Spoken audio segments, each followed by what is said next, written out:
नमस्कार, आप देख रहे हैं R24 भारत और मैं हूं आपके साथ अंजलि। 60-40 नई चोल तो आपने पूरे झारखंड में ये आवाज़ बुलंद होते युवाओं द्वारा सुनाई होगा।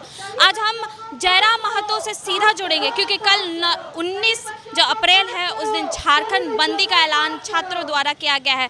तो हम सीधा जुड़ेंगे उनसे और ये नियोजन नीति जो 60-40 की बात उठ रही है उसके बारे में जानकारी लेंगे और युवाओं द्वारा जो आंदोलन किया जाएगा उसके बारे में पूछेंगे। जैसे कि अभी 60-40 का नीति जो लागू हुआ उसके बाद लगातार लाखों की संख्या में जो अभ्यर्थी है या फिर जो युवा हैं वो सड़कों पर उतर रहे। कल झारखंड बंद का ऐलान किया गया है, इसके लिए आप क्या कहना चाहेंगे? देखिए, 60-40 की नीति को पूरा झारखंड समझ चुका है। ऐसा नहीं कि 60-40 की नीति झारखंड में नहीं चली है। भारतीय जनता पार्टी और आजसू के गठबंधन में जो सरकार थी उस समय 60-40 की नीति चली थी, लेकिन चूंकि उस समय आभास नहीं था कि राज्य को कितना नुकसान होगा। अब वर्तमान में 5-6 साल बाद जो है राज्य के एक युवा समझ चुका है कि 60-40 की नीति से नुकसान क्या है। सबसे पहला नुकसान स्पष्ट है कि 60 में झारखंड के लिए और जो 40 से ओपन टू ऑल, यानी कोई भी फॉर्म भर सकता है, वहाँ कोई बैरियर नहीं है। यानी 40% नौकरी सीटें आपको बेच दी जा चुकी है। और इसका ताज़ा उदाहरण है 2016 शिक्षक बहाली। यही 60-40 की नीति थी। गोड्डा और गिरिडीह में मिलाकर 52 शिक्षकों की भर्ती ली गई थी, जिसमें 48 शिक्षक झारखंड का नहीं था। 48, मात्र 4 झारखंड के थे, 48 बाहर के थे, इसी 60-40 की नीति के कारण। तो इसका मतलब स्पष्ट है कि ये जो नीति है वो झारखंड के हित में नहीं है। और जब झारखंड के हित में नहीं है तो हमारे पूर्वज जान देकर, कट कर, मर कर, अपना बलिदान देकर राज्य क्यों लिए थे? इसी दिन के लिए लिए थे। तो इसीलिए हम लोग इस नीति का विरोध करते हैं।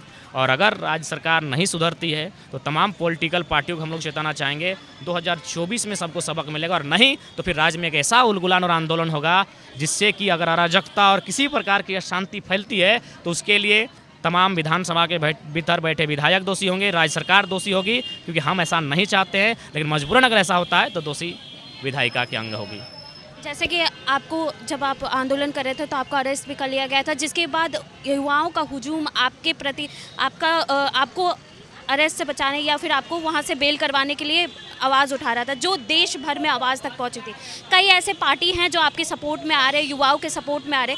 आप क्या कहना चाहेंगे सरकार से कि उन युवाओं के प्रति, क्योंकि 60-40 अगर करते हैं तो दूसरे राज्य के भी युवा यहाँ पर आएंगे जहाँ पर हमारे अधिकार को लिया जाएगा, तो उसके लिए क्या कहना चाहिए? देखिए, सबसे पहली बात देखिए, अभी बिहार का बहाली निकला है, उस फॉर्म को पढ़ रहे तो वहाँ साफ लिखा है कि भारत का नागरिक हो और बिहार राज्य का अस्थायी निवासी हो, मूल निवासी हो।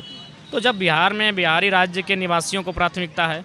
कुछ दिन पहले हम बंगाल होकर आ रहे थे तो वहाँ एक ऊंचे अधिकारी से हमारी वार्ता हुई, तो हमने कहा क्या सर आपके यहाँ क्या नियोजन पॉलिसी है? बोला नहीं, यहाँ गैर बंगाली यहाँ नौकरी नहीं कर सकता है, खासकर 3rd-4th ग्रेड कोई भी बंगाल राज्य की कोई भी वैकेंसी नहीं कर सकता है।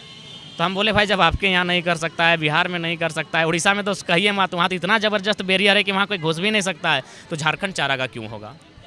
झारखंड चारागाह क्यों होगा? क्या हमने कभी IAS लेवल का विरोध किया? नहीं किया है, वो संवैधानिक प्रक्रिया है। कोई IAS IPS बन किया है? हमने कभी किसी VC का विरोध किया है? नहीं किया है। हमने किसी कभी कंपनी के CMD GM का विरोध किया है? नहीं किया है। लेकिन भाई अगर मजदूर तबके में भी अगर बाहर के लोग इसी प्रकार आएंगे, अभी देखिए आपको होमगार्ड का बहाली लिए धनबाद में चर्चा का विषय है। यहाँ 400 सीटें हैं नगर निगम के लिए और 300 सीटें हैं ग्रामीण के लिए। अब बताइए, नगर निगम यानी 9 झारखंड, अब चपरासी भी अगर झारखंडियों को नहीं बनने दिया जाएगा, दरोगा भी नहीं बनने दिया जाएगा, इंजीनियर की बहाली हुई थी 15 नवंबर को, 93% बाहरी लोग, तो झारखंड के लोग क्या करेंगे भैया?